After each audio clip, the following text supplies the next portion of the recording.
Gold trusted gold buyers తాకట్టులో ఉన్న బంగారాన్ని విడిపించి ఈ రోజు ఉన్న మార్కెట్ ధరకే కొనబడును. మరిన్ని వివరాలకు సంప్రదించండి 77107720.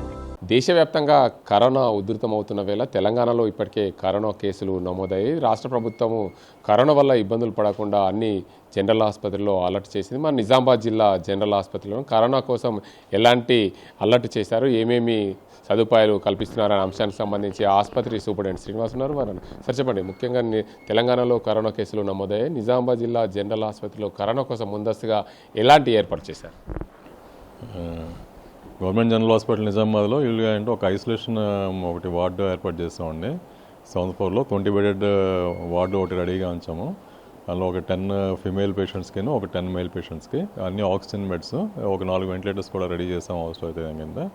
ఏమైనా కొంచెము పేషెంట్స్ ఏమైనా సీరియస్ అయ్యి అడ్మిషన్ ఎక్కువ ఆక్సిజన్ డిపెండెంట్గా అవసరం అయితే కనుక ఆక్సిజన్ సాచురేషన్ పడిపోయి అవసరం అయితే కనుక వాళ్ళని అడ్మిట్ చేసుకుని అక్కడ ట్రీట్మెంట్ అందించడం జరుగుతుంది కింద.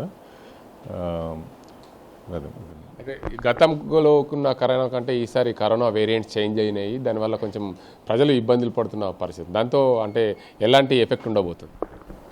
సో ప్రజెంట్ మన దగ్గర ఇండియాలో ఎక్కువ ఏంటంటే ఒమిక్రాన్ వేరియంట్, JN.1 వేరియంట్ నడుస్తుంది దాని కింద. సో దీంట్లో ఎక్కువ జ్వరము, జలుబు, దగ్గు, గొంతు నొప్పితో బాధపడుతున్నారు. వీళ్ళకి ఎక్కువ సెల్ఫ్ లిమిటింగ్ ఉంది. 5 to 7 daysలో తగ్గిపోవడం జరుగుతుంది దాని కింద. కాకపోతే ఏంటంటే కొంచెం ఇమ్యూనోడెఫిషియన్స్ పేషెంట్స్ కొంచెం జాగ్రత్తగా ఉండాలి. అంటే వీళ్ళగా పసిపిల్లలు కానీ, ఇన్ఫాంట్స్ 1 సంవత్సరంలో పిల్లలు కానీ, ఏమైనా వృద్ధులు కానీ, ఏమైనా డయాబెటీస్, షుగర్తో బాధపడే వాళ్ళు కానీ, ఏమైనా క్యాన్సర్ పేషెంట్ కానీ, వీళ్ళలో ఏంటంటే వ్యాధి నిరోధక శక్తి బాగా తక్కువ ఉంటుంది. సో వీళ్ళు కొంచెము డిసీజ్ సివియారిటీ ఎక్కువ ఉండే, సీరియస్ అయ్యే ప్రమాదం ఉంది. వీళ్ళు కొంచెం జాగ్రత్తగా ఉండాలి దీని కింద. అయితే కరోనా గతంలో కంటే ఈసారి వేరియంట్స్ చేంజ్ అయినాయి కాబట్టి ఏవైతే ఇమ్యూనిటీ ఉన్న పేషెంట్స్కి ఎలాంటి ఇబ్బందులు లేదని చెప్తున్నారు. కానీ ఎలాంటి జాగ్రత్తలు తీసుకుంటే బాగుంటుంది? ఒకవేళ కరోనా పేషెంట్స్ ముందున్నారు, రాష్ట్రంలో కరోనా విజృంభించిన తర్వాత మనకు కరోనా రావద్దంటే ఏం చేయాలి? మనకి డిసీజ్లో మనకి ఏంటంటే కనుక కొంచెం ప్రివెంటివ్ మెథడ్స్ తీసుకోవడం బెటర్ అండి. సో ఏంటంటే పబ్లిక్ గ్యాదరింగ్స్, మాస్ గ్యాదరింగ్స్ కొంచెం అవాయిడ్ చేయడం బెటర్. ఇది కొంచెం ఎపిడమిక్, ఇది ఎండమిక్ కింద కన్వర్ట్ అవుతుంది ఇది తగ్గేదాకా. అదే టైంలో ఏంటంటే కనుక కొంచెము షేక్ హ్యాండ్స్, కొంచెం హ్యాండ్ షేక్స్ చేయటం దీని కింద ఇలాంటివన్నీ మానేసేయాలి. మాస్కులు కంపల్సరీ వాడాలి. ఇది రెస్పిరేటరీ డ్రాప్లెట్స్ ఇన్హలేషన్ ద్వారా స్ప్రెడ్ అవుతుంది కాబట్టి మాస్కులు కంపల్సరీ వాడుకోవడం మంచిది దీని కింద.